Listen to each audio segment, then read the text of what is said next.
जय श्री राम, जय बागेश्वर धाम सरकार। दोस्तों स्वागत है आपका हमारे YouTube channel grow to success में। दोस्तों उम्मीद करते हैं आप बहुत ही सुखी संपन्न और बहुत ही खुश होंगे और आप समृद्धिवान भी होंगे।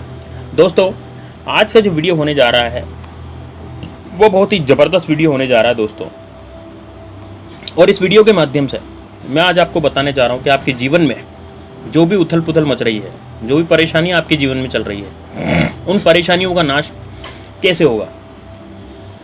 आपके जीवन में जो शत्रुओं ने उथल पुथल मचा रखी है, जैसे कि मान लीजिए आपके कोई पैसे लूट रहा है, ठीक है, कोई आपकी ज़िंदगी में उथल पुथल मचा रहा है, कोई आपका कलीग है ऑफिस में, कोई आपका साथी है ऑफिस में, वो आपको जीने नहीं दे रहा, आपको नीचा दिखाता है ना। बहुत सी बार हमारे जीवन में ऐसी परिस्थितियाँ आती है कि हमारे अड़ोसी पड़ोसी लोग भी हमारे ऊपर कुछ किया कराया करवाने लग जाते हैं, हमारे घर का अनिष्ट करने लग जाते हैं। तो हमारे घर में पैसा जो है, बरकत जो है, वो बरकत ख़त्म हो जाती है।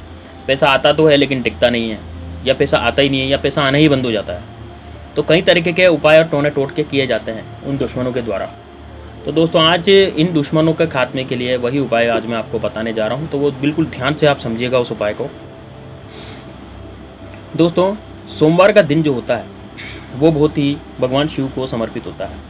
लेकिन जब सावन और भादव चल रहे होते हैं तो उसमें पूरे दिन, कभी भी कोई सा भी दिन हो, वह भगवान शिव को ही समर्पित होता है। तो इस दोस्तों टोटके को आप किसी भी दिन कर सकते हैं, चाहे वो सोमवार हो, चाहे बुधवार हो, चाहे गुरुवार हो, किसी भी दिन कर सकते हैं, क्योंकि सभी दिन भगवान के 2 महीने जो भगवान शिव को समर्पित होते हैं।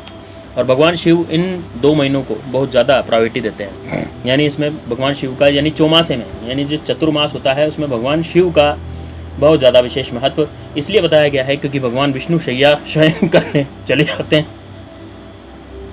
शयन करने जाने के कारण वो जो सारी सृष्टि है वो भगवान शिव को समर्पित कर जाते हैं।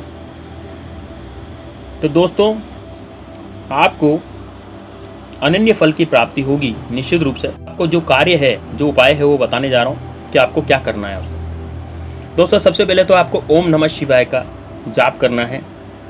जब आप किसी भी शिवालय जाएं, किसी मंदिर जाएं, तो कोई पूजा अर्चना करते हैं तो आपको ओम नमः शिवाय का जाप करते रहना है। यह मंत्र जिसका जाप करते हैं भगवान शिव की कृपा आप पर बरसती है, शिव जी की अनन्य भक्ति आपको प्राप्त होती है।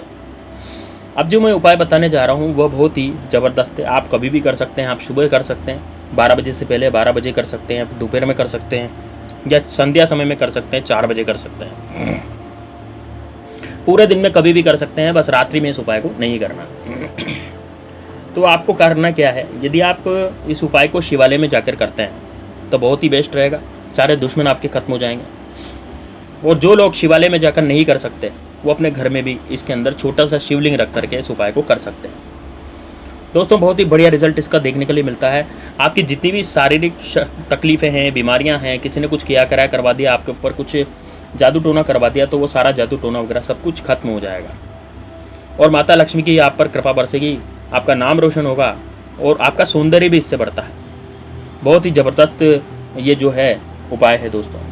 जैसे मान लीजिए आपके चेहरे पे कुछ मस्से वगैरह हो जाते हैं, दाग धब्बे हो जाते हैं, तो वो इस उपाय को करने से वो भी खत्म हो जाते हैं। भगवान शिव की कृपा उस इंसान पर बरसती है। इसी के अलावा लक्ष्मी जी की ज़बरदस्त आपको प्राप्ति होती है।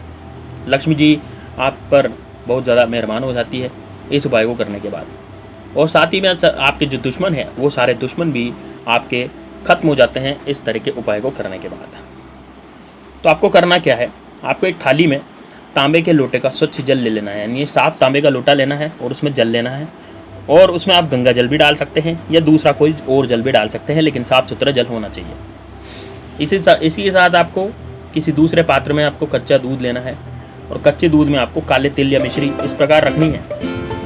और आपको एक सफ़ेद चंदन हो तो चलेगा, नहीं है तो फिर पीला चंदन भी आप प्रयोग में ले सकते हैं।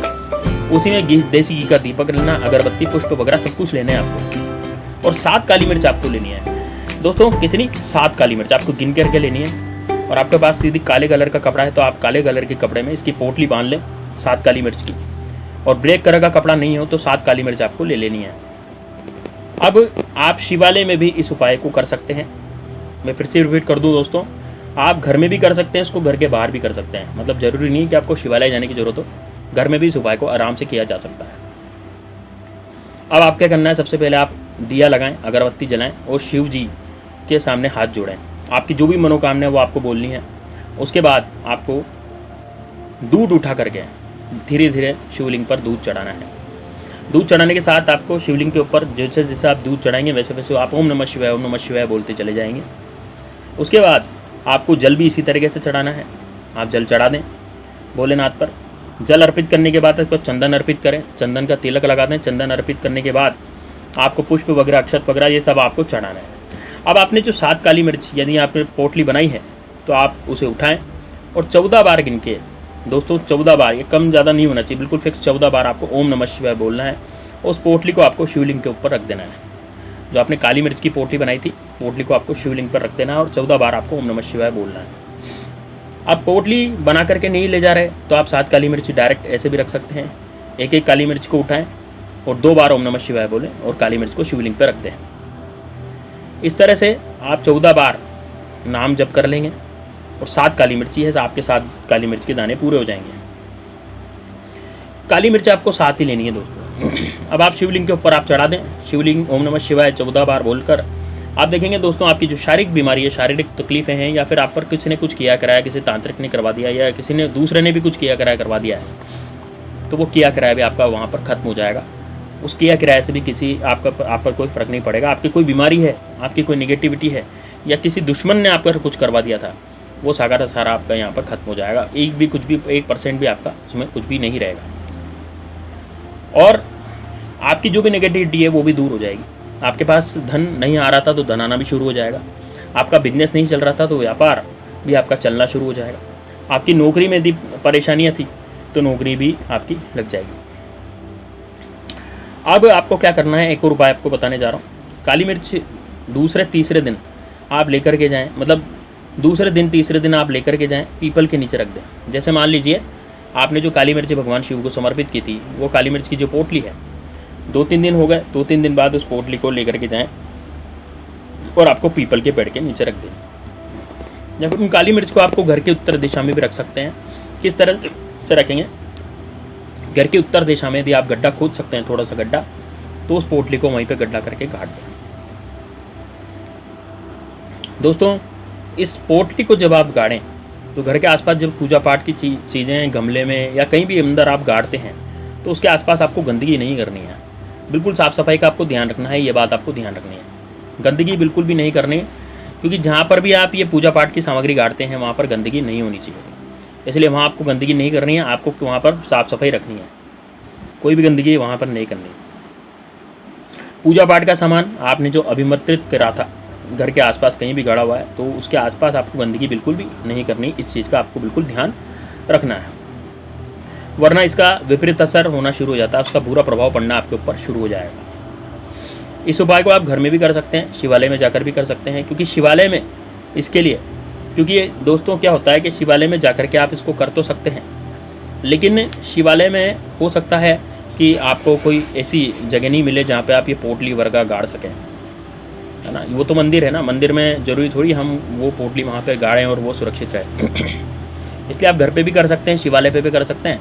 आप ये जरूर कर सकते हैं कि शिवालय पे जाकर के आप पोटली को भगवान शिव को समर्पित कर दें और वहाँ से उठा करके लाएँ और उठा करके आप अपने घर में कहीं भी उसको नीचे गाड़ दें ज़मीन में। उत्तर दिशा में गाड़ना ज़्यादा सही रहता है दोस्तों, क्योंकि उत्तर दिशा जो होती है वो देव दिशा होती है और देवताओं की दिशा होने के कारण आप वहाँ पर उस पोटली को आसानी से गाड़ सकते हैं। इसके लिए आपको कुछ भी दिक्कत नहीं आएगी, कोई प्रॉब्लम आपको इसमें नहीं आएगी। और आपको क्या करना है दोस्तों, पूरे दिन आपको ओम नमः शिवाय मंत्र का जाप करना है। इस मंत्र का जाप करने से, इस दिन भर मंत्र का जब आप जाप करेंगे, ओम नमः शिवाय इस तरह से बोलेंगे, तो शिव जी की अनन्य भक्ति आपको प्राप्त होगी। भगवान भोलेनाथ के ऊपर, आपके ऊपर, भगवान भोलेनाथ आपके ऊपर बहुत ज़्यादा कृपा बरसाएंगे, बहुत ज़्यादा कृपा भोलेनाथ की आप पर होगी।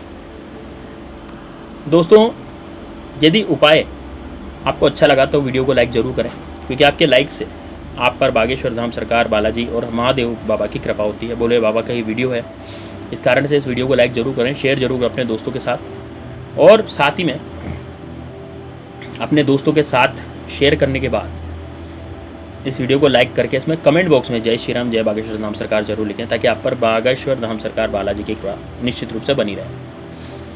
तो दोस्तों उम्मीद है आपको वीडियो बहुत अच्छा लगा होगा। वीडियो अच्छा लगा तो वीडियो को लाइक ज़रूर करें, साथ ही में शेयर जरूर करें अपने दोस्तों के साथ इसको।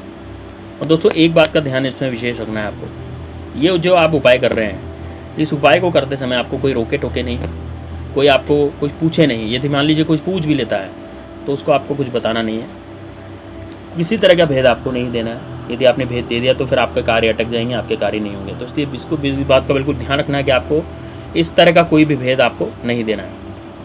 तो निश्चित रूप से आपको वीडियो समझ में आएगा। वीडियो समझ में आएगा तो वीडियो को लाइक जरूर करें। जय सिया राम, जय बागेश्वर धाम सरकार, हर हर महादेव।